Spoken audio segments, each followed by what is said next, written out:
Give people back their goddamn freedom. These are the words of Elon Musk, founder and CEO of Tesla, who defines as fascist the stay-at-home orders. Now, my question is, does Musk have a little point, or he's just a greedy entrepreneur? Because there is a country who has not put in place any lockdown whatsoever, and that country is Sweden. So let's take a look on how things are going over there. Is that the right way of doing things, or there is something that makes Sweden so special? So let's jump into it and let's take a look at 3 different approaches to this pandemic. Number 1, Italy, where we have a strict stay-at-home order. You are not allowed to go out and all non-essential businesses are closed.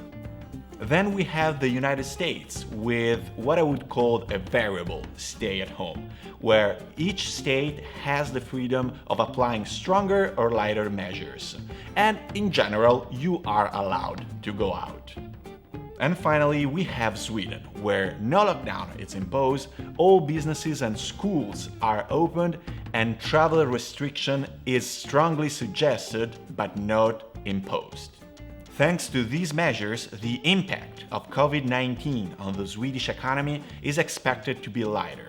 Sweden will lose about 5% of its GDP, the United States 8%, while Italy will lose more than 12%. If we take a look at the number of deaths per 100,000 people, Sweden doesn't even seem to be doing that bad. But if we compare its number to the closer countries like Denmark or Norway, we can clearly see how bigger Swedish numbers are. So, is Sweden sacrificing human lives to save the economy? Well, to this question, the Swedish government would reply in 2 points. The first one is that more than half of the 2,700 deaths happened in the very first weeks, all of them in the elderly care homes. So something went clearly wrong in the protection and isolation of those structures.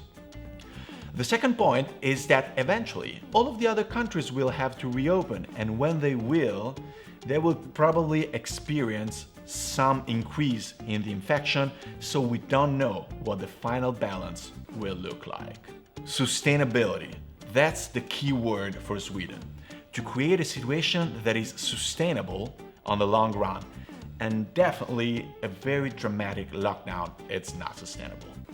Okay, now it's too early to say which one of the 2 approaches will be proved to be the right one, but we can ask ourselves, why is this different approach possible in Sweden? And we have a couple of reasons. The first one is that social distancing is easier to obtain in Sweden.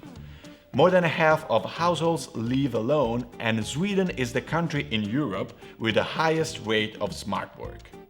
But the real key point seems to be another one, and it's kind of funny, which is Swedish respect the rules. The people are staying in the house.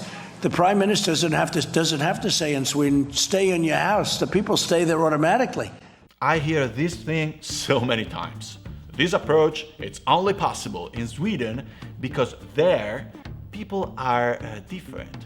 They are more respectful. So my question is, how much do we trust our government? How much do we trust our fellow citizens? Do we really need all of those restrictions for some objective medical reasons, or is it more because of a lack of common sense and trust? And I would really love to know your opinion about that. So let me know down below, and I really think that we can put together some very interesting, different point of views. With that being said, all of the usual things, like, share, subscribe to my YouTube channel Tales of Startup, and I'll see you down there in the comment. I really can't wait for that. Until then, fai a modino.